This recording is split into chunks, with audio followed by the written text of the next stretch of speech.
Think back to how you were raised when you were a boy. A boy's masculine essence is developed by their parents. You look back to those crucial years with a sense of insecurity because you might not have had the nurturing that you needed to develop yourself into becoming a man. But Jeffrey will argue with you. Jeffrey will say that it's not only okay for you to be feminine, it's encouraged, that you should be less masculine. The Jeffreys of the world try to convince young men that it's okay to be complacent, to be weak, to be addicted to instant gratification, to not be competitive, to not be aggressive, to not have some kind of sexual essence inside of them. But if you listen to Jeffrey, you'll end up having a life exactly like him. Our leader, Adonis, suggests something different for you. He looks at you, a young man striving to become better, a young man trying to improve himself, and he respects that. He's attracted by that. Why? Because Adonis needs more developed men in his tribe.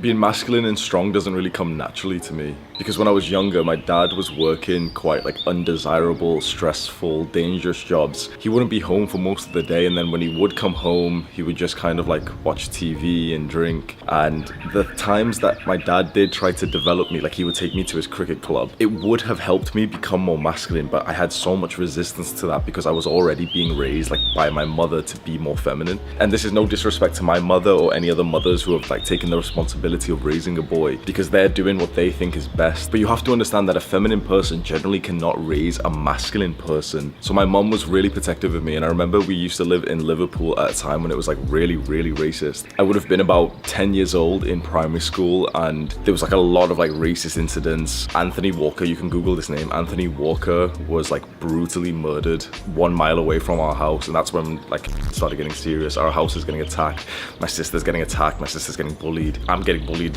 It was a very dark time for our family's life, and I remember that really made my mom very anxious, and so she was always overprotective of me. She didn't want me to go outside. If I did go outside, I feel she had to be watching over me, and that kind of personality stayed inside of her to be really protective and motherly. And so I never really got that sense of adventure and boisterous personality as I was growing up. And the times that my dad did try to develop that into me by taking me to the cricket club or doing certain things with me which was kind of dangerous, like climbing trees, I always was resistant, and my mother was really resistant, and she'd shout over and say no, it's not safe, and I'd end up listening to her because I bonded well with her. And so for all of my teenage years, I was a soft, weak little boy. I was skinny fat, I had a lot of symptoms of low testosterone, I hit puberty very late. I literally remember how embarrassing and insecure this used to make me feel, that everyone else in my high school class had developed and gotten taller and more muscular with deeper voices and facial hair, and I literally still look like a 10-year-old boy when I was 15 years old. I wanted to be more masculine, I wanted to be taken more seriously, and quite frankly, I wanted to start dating and sleeping with girls when I got to age 17, 18,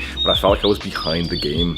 Back then, there was no guides, no YouTubers talking about how to be more masculine, because it wasn't really such a talked about thing. If right now you're not totally convinced that being more masculine would be a good thing for you, just ask yourself this very important question, and this might actually give you an existential crisis. If you had no social conditioning whatsoever, no influence from media or politics, would you be more masculine? If you're a young man watching this, I would say the answer is yes, 100% you would be. I've questioned this. I'm a very introspective person, so I've questioned a lot of the actions that I take, the desires that I have, and I question this goal of becoming more masculine. I literally ask myself, is this authentic? Because I'm saying to be something more that I'm not currently. Surely that's inauthentic, isn't it? And I said, no, you know why? It's actually being authentic, because I should naturally be more masculine. The modern world around us has convinced men that we don't need to be masculine, that we should be more feminine. You see so many more sort of social media politically correct posts of saying men should cry, men should do all these feminine things, but you see a lot less of the traditionally right thing by telling men, yes, you should be masculine, because that's what makes you into a man. So I want to explain masculinity to you in a very understandable, no BS, practical way that you might have never heard before, because it's such a vague topic. A lot of people will talk about it, but they'll never give you specific autistic literal things that you can do to be more masculine. And we need to begin by first explaining exactly what masculinity is. So masculinity is this energy inside of you that is goal striving. It's the part of you that focuses on the mission, the objective. And this is different, even the opposite of the part inside of you that is feminine. The energy of the feminine is all about joy, love, creation. You have inside of you both masculine and feminine. And so to be more masculine, the easiest, no BS, little practical step that you can take right now is to set goals and achieve them. To set goals and obsess over them. The masculine obsesses over the goal. And when one goal is conquered, he moves on to the next and the next and the next. Think about how the most masculine men live in Adonis's tribe. They have the goal, collect firewood, and so they focus on collecting firewood.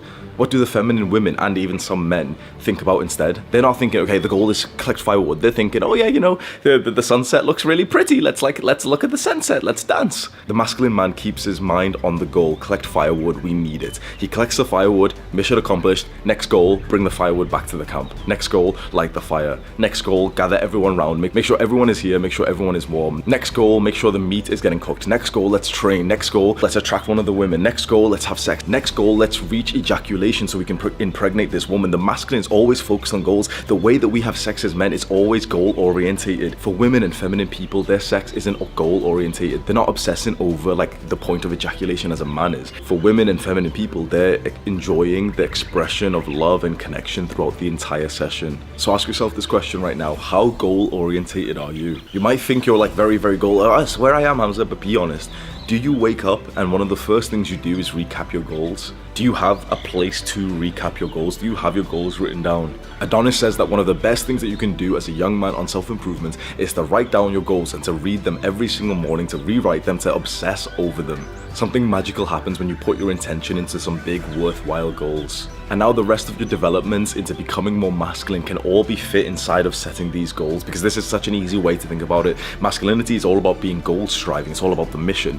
Set goals, obsess over them, and just make sure that your goals make you more into the man that you want to be. So this is where that sort of like conventional, like I didn't want to spend much time on this, you know, that advice of like, oh, lift heavy weights. Number 2, like, spend time with friends. I don't want to give you the basic advice that everyone else is going to give you. Like, oh, number 3, like, work hard. Because as long as you set goals on the things that will develop you into the man that you want to become, then you will become more masculine just by the act of setting goals and also by the act of making progress into the part of life that will develop you into the man that you want to be. And so developing yourself into the man that you want to be generally will come down to things like being able to provide, so making money in this modern day, so a business or a career. As a man, you'll also want to feel that you can protect those that you love. This is less important in the modern day because we live in quite safe times and we have the police to help us, but it still does something very nice for a man when he knows that he can fight and he can protect himself, that he's strong. And so this is where you can join a martial arts club, and then you can even develop your sense of brotherhood.